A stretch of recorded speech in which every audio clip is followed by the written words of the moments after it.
daripada perkara-perkara yang diharamkan oleh Allah Subhanahu wa Ta'ala. Yang selanjutnya nomor 5 yaitu ketika kita berbuka puasa ada jajan terlalu kenyang. Kenapa? Kalau orang berbuka puasanya terlalu kenyang maka akan menimbulkan malas dalam beribadah. Yang selanjutnya yang keenam, kita harus merasa haus dan raja. Kita harus merasa puasa kita diterima atau tidak, sehingga akan cemas dalam diri kita, takut puasa saya diterima oleh Allah apa tidak, sehingga akan menimbulkan puasa kita puasa yang sungguh-sungguh, tidak puasa sembarangan. Apa itu puasa sungguh-sungguh? Puasa yang memang mengerjakannya karena Allah dan menjaga semua larangan-larangan Allah Subhanahu wa Ta'ala.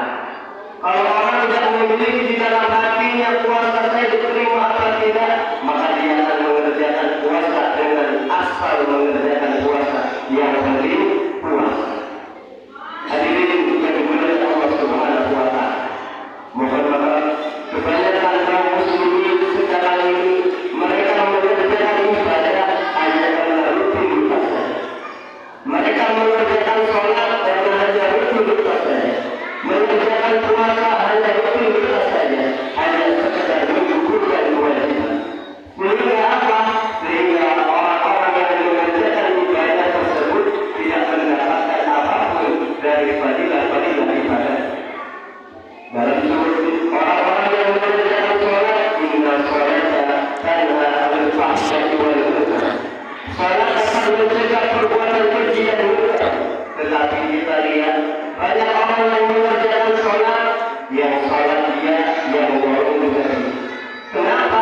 Karena dia mengerjakan sholat asal sholat. Yang penting gugur kewajiban saja. Banyak orang yang puasa, tetapi dia tidak memikirkan fakir miskin, tidak membantu anak yatim. Kenapa? Karena dia puasa, yang penting gugur kewajiban puasa. Maka hadirin yang dimuliakan Allah Subhanahu wa Ta'ala, kalau kita mengerjakan puasa dengan adat-adat yang tadi, maka Allah Subhanahu wa Ta'ala akan memberikan janji kepada puasa yang kita kerjakan. Apa janjinya? Yang pertama, dosa-dosa kita akan diampuni oleh Allah Subhanahu wa Ta'ala. Man shoma Ramadan imanan wa ihtisaban ghufira lahu ma taqaddama min dhanbihi. Barang siapa berpuasa Ramadan dengan iman dan ihtisab, mengharap pahala dari Allah Subhanahu wa Ta'ala. Bagaimana cara mengerjakan puasa dengan iman dan ihtisab tadi? Yaitu mengerjakannya dengan mengerjakan adat-adat puasa yang benar. Sehingga janji Allah, ghufira lahu ma taqaddama min dhanbihi, dosa-dosa kita akan diampuni, dosa-dosa yang terdahulu akan diampuni oleh Allah Subhanahu wa Ta'ala.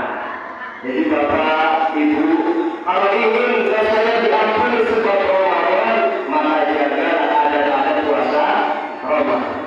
Kemudian janji yang kedua, orang yang mengerjakan ibadah puasa akan dijauhkan dari api neraka. Asyamu junnatun, puasa adalah perisai. Apa maksud perisai?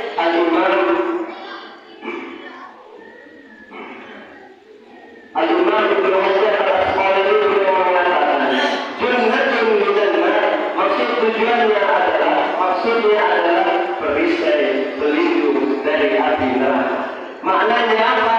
Puasa adalah perisai dari api neraka. Bahkan Imam Ibnu Arabi beliau mengatakan, innama kana shaimun junnatun minan nar. Puasa merupakan tameng dari api neraka. Hadirin yang dimuliakan Allah Subhanahu wa Ta'ala, Bapak Ibu, puasa yang kita kerjakan dengan adat-adat puasa akan mengakibatkan diri kita tidak disentuh api neraka, akan selamat dari neraka. Kemudian yang terakhir, orang yang mengerjakan puasa dengan adat-adat puasa, dia akan mendapatkan janji Allah yang Allah firmankan dalam surat Al-Baqarah 183. Ya ayyuhalladzina amanu kutiba 'alaikumus shiyam kama kutiba 'alal ladzina min qablikum la'allakum